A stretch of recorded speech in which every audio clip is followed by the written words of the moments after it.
Alors, maintenant, on va se poser la question de savoir si nous devenons de plus en plus bêtes. Vous avez peut-être vu ce documentaire, Demain tous crétins, dont le but était de vous affoler sur la baisse d'intelligence de la population et qui a été répercuté par de nombreux articles. La France, un pays d'idiots. Qu'est-ce qu'il faut en penser? Donc la première chose, c'est pour comprendre de quoi on parle, il faut savoir avant tout que l'intelligence a beaucoup augmenté. C'est ce qu'on appelle l'effet Flynn, et c'est l'observation qu'au cours du XXe siècle, les scores de QI, évidemment on n'a pas le recul avant, puisque les scores de QI n'existaient pas, mais à partir du début du XXe siècle, ils ont été mesurés sur des grandes populations dans un grand nombre de pays, et en gros, ils ont progressé de l'équivalent de 3 points standards par décennie. Et 3 points en soi, c'est pas grand-chose, mais ça veut dire qu'au bout de 50 ans, on a progressé de 15 points standards, c'est-à-dire l'écart type entier de la population. Au bout de 60 ans, le QI moyen, excusez-moi, non, le seuil de la précocité intellectuelle, c'est devenu le seuil de la déficience intellectuelle, vous voyez. Donc c'est quand même massif ce qui s'est passé au cours du XXe siècle. Vous voyez l'image ici. Alors pourquoi? Il y a plein de choses qui ont progressé au cours du XXe siècle. Avant, il y avait beaucoup de malnutrition, et maintenant, dans les pays industrialisés, il n'y a quasiment plus de malnutrition. Les enfants sont globalement beaucoup mieux nourris qu'avant. Et la nutrition, c'est très important pour le développement du cerveau, à la fois chez le fœtus, et chez le bébé, et chez l'enfant. Il y a beaucoup de maladies qui existaient, qui avaient un impact sur le développement du cerveau. Des infections qui affectaient le fœtus, des infections qui affectent le bébé, et qui entravent aussi son développement du cerveau. Et donc, évidemment, maintenant, tous les enfants sont vaccinés, ils n'ont plus toutes ces maladies. Même quand ils ont ces maladies, on sait les soigner, et donc l'impact sur le cerveau est devenu quasiment minime. Et puis, évidemment, l'environnement intellectuel des enfants a aussi beaucoup évolué. On est passé beaucoup de la garde familiale à la garde collective, et ça, on sait que ça a un impact sur l'intelligence des enfants. La scolarisation a été généralisée dans beaucoup de pays du monde. Et puis, il y a eu certainement des changements dans les interactions entre les adultes et les enfants, et puis peut-être des apports technologiques, la télévision, les jeux, etc. Beaucoup de choses ont changé finalement, qui peuvent avoir fait progresser les enfants. Donc voilà, on a ce contexte de l'effet Flynn, donc d'un grand progrès jusque dans les années 80, et donc la question c'est, est-ce que récemment, il se serait remis à baisser? C'est vraiment ça la question. Et c'est ce qui serait suggéré par plusieurs études, notamment en Norvège, au Danemark, en Finlande et même en France. Et puis en plus, les coupables, ils sont tous trouvés. C'est les perturbateurs endocriniens, la malbouffe, les écrans, l'immigration et le dysgénisme. Le dysgénisme, c'est le fait que les gens les plus intelligents se reproduisent moins aujourd'hui. Alors, en fait, c'est marrant parce que les gens qui parlent le plus de la baisse du QI, c'est les gens qui ont le plus un coupable à désigner du doigt. C'est les gens qui sont convaincus que les perturbateurs endocriniens nous rendent bêtes, qui parlent de la baisse de QI, ou que c'est l'immigration, ou que c'est les écrans, etc. Les spécialistes de l'intelligence, ils ne parlent pas de la baisse du QI. Enfin, ils en parlent dans quelques revues scientifiques, mais ils n'en parlent pas aux médias, parce que ce n'est pas encore un sujet.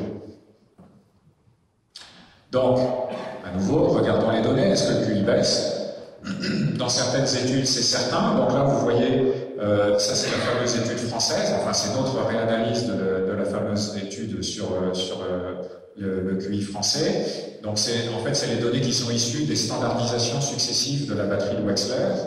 Et on voit que les scores ont augmenté de 1970 à 90, etc., jusqu'à 2000. Et puis, les scores des enfants entre la standardisation de 2000 et celle de 2010, ils auraient baissé de quelques points. Mais bon, il faut savoir que cette comparaison est faite sur 79 individus qui ont passé les deux versions. Pardon, c'est pas les enfants, c'est les adultes.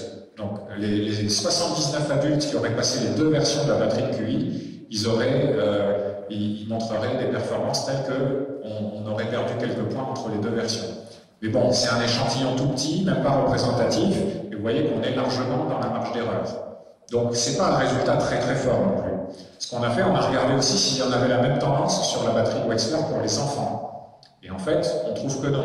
Chez les enfants, les scores progressent. Ce qui est quand même bizarre, si vous pensez qu'il y a des facteurs environnementaux qui sont en train d'agir sur nous et qui font baisser le QI, ça devrait avoir avant tout un impact sur les enfants, et après on le verrait plus tard sur les adultes. Mais là, c'est pas ce qui est en train de se passer. Donc ce résultat sur la France, il n'est pas du tout solide.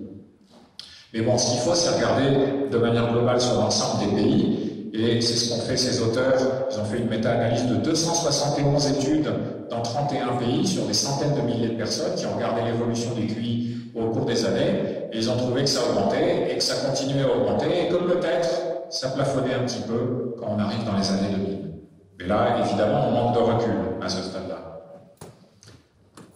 Donc, pour conclure sur la baisse du QI, en fait, globalement, non, le QI ne baisse pas. En tout cas, les études internationales les plus fiables ne trouvent pas qu'il baisse. Il baisse dans certaines études, mais il progresse aussi dans d'autres, notamment dans des pays comme les USA ou la Chine, où on pourrait penser que les facteurs incriminés sont les plus prévalents. Vous voyez, c'est pas très cohérent avec les causes de la baisse qui sont proposées.